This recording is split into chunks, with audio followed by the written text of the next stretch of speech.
Morning all. So, my family and I are here in Minnesota visiting family. And today, we're going to be doing something fun by going to the Minnesota Zoo. So, let's go film some animals.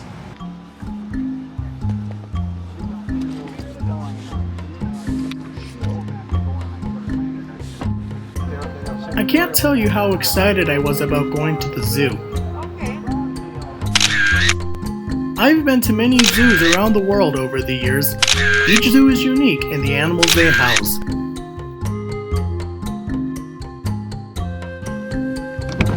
After an hour's drive, we arrived at the zoo. As we entered the main building, we already came across our very first animal. The snow monkey, also known as the Japanese macaque. The snow monkey lives in groups high in the snowy mountains of Japan, where they are known for visiting a well-known hot spring.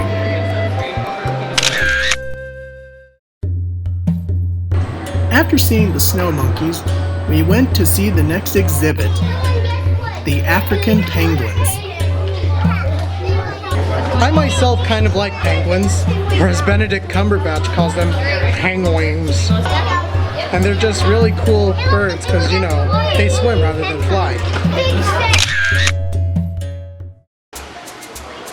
After seeing the penguins, we then went to another building and went through the Tropics Trail, where various creatures of the tropics were housed. The first exhibit to catch my eye had 3 cutouts of 3 extinct animals of Madagascar: the elephant bird, the Malagasy hippo, and the sloth lemur.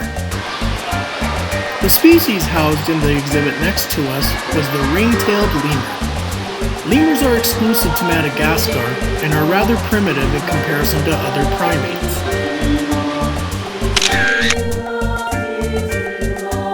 As we walked along, we came across fruit bats, an African dwarf crocodile, and an exhibit that housed hyraxes, red river hogs, and 2 types of monkey.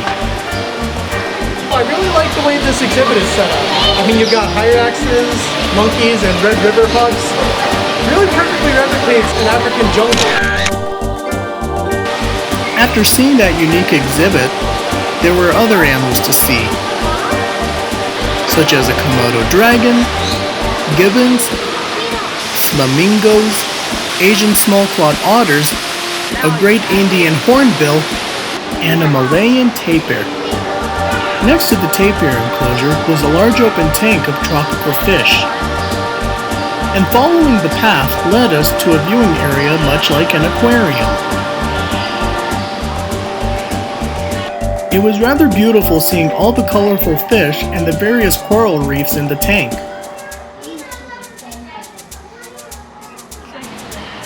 After leaving that little aquarium, we came across 2 exhibits. The one on the left housed red pandas, and the one on the right held Visayan warty pigs. As we headed up this dimly lit hallway,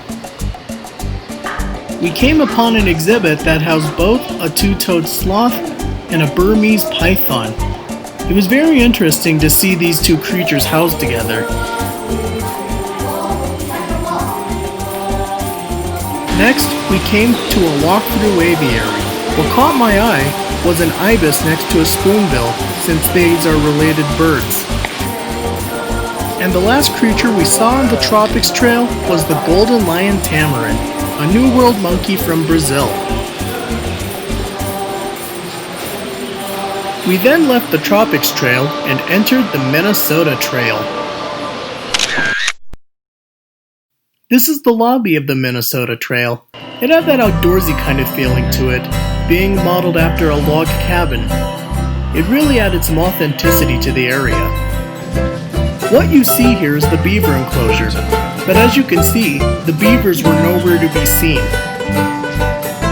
However, the decorations around the enclosure were very fitting for the beavers. Next, we came upon the porcupine exhibit. There were 2 of them in there, and they shared it with an owl. Next, we came upon the coyote enclosure. Coyotes range throughout much of the lower 48 states. Then we saw 2 fishers, a sleeping gray wolf, and the wolverines. We joked that they looked nothing like Hugh Jackman. Next, we came upon our national bird, the bald eagle. Beautiful, isn't it?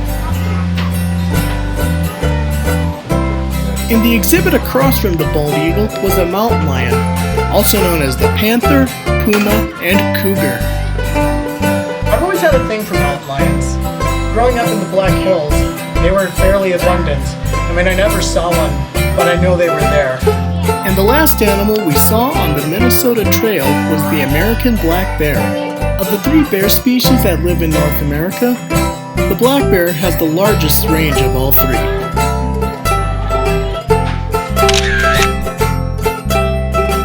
And so, we were back where we started. We then walked back to the main building and went to the marine part of the zoo, Discovery Bay. This is the main tank of Discovery Bay.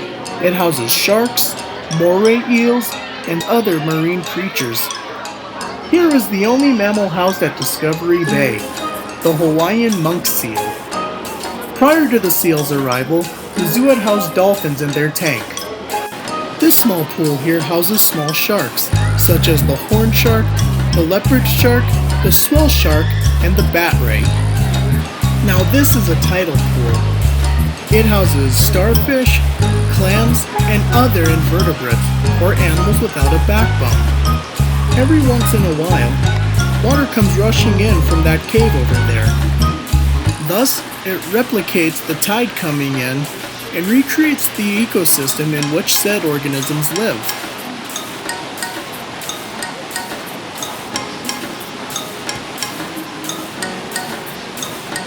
This part of Discovery Bay has unique animals, such as these jellyfish. And what is this odd creature? This is a leafy sea dragon. It looks like a seahorse, doesn't it? This, however, is a seahorse. It is well known that the males of this species are the ones that give birth. Being here kind of reminds me of the ocean, like my personal experiences, that is. I mean, I've been snorkeling in both Mexico and Australia, so it kind of makes me remember those times I snorkeled. And so, we left Discovery Bay to see the rest of the zoo. We came upon this fountain down the path, and from there, we went to Russia's Grizzly Coast. The first animal that we saw in this area was the sea otter. And here are the brown bears. Next, we came upon a play area with replicas of woolly mammoth bones. You know, this really is a pretty neat little addition here.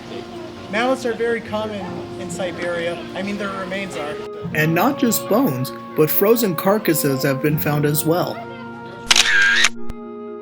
And the last animal we saw at Russia's Grizzly Coast was the beautiful Amur leopard. We then came upon a part of the zoo called the Northern Trail. The first animal we saw there was a strange one indeed.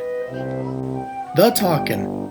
Related to sheep and goats, the takin resides in the Himalayas of Asia and resembles a muskox.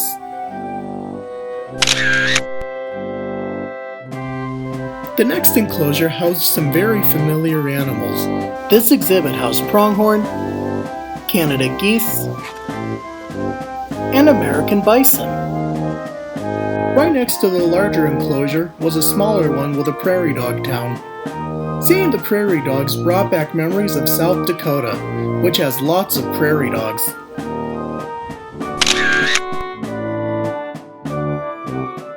After walking by the goitered gazelle enclosure, we came across the next attraction, the camel rides. Guests could ride a dromedary camel led by a zookeeper around the enclosure.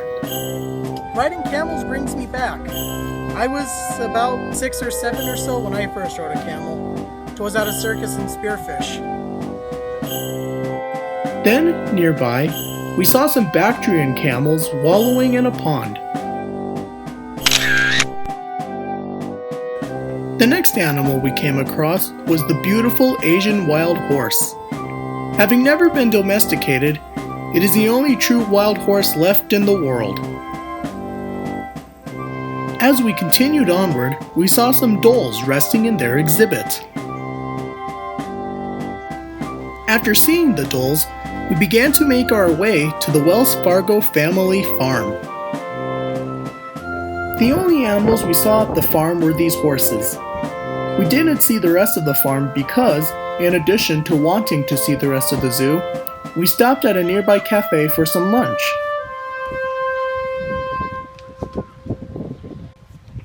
As we left the farm, we continued on to the next exhibit on the Northern Trail, the muskox exhibit. I'm kind of fond of muskoxen. They barely changed since the last ice age. Kind of amazing that they've been around all these years. The next animal we came across is also the largest browser in North America, the moose. It is also the largest member of the deer family. And since I'm by the moose exhibit, thought I'd give a shout out to my good buddy Warren, whose favorite animal is the moose. So here you go, my friend, here you go. Across from the moose exhibit was another member of the deer family, the caribou. Also called reindeer, it's the only member of the deer family where both males and females have antlers. After seeing the caribou, we came across an exhibit housing one of my favorite animals, the tiger. Specifically, the exhibit housed an Amur tiger, also known as the Siberian tiger. It is the largest of the tiger subspecies, as well as the largest of the big cats.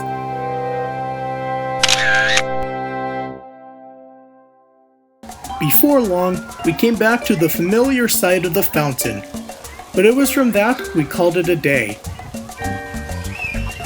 And with many animals to see, it was a great day at the Minnesota Zoo.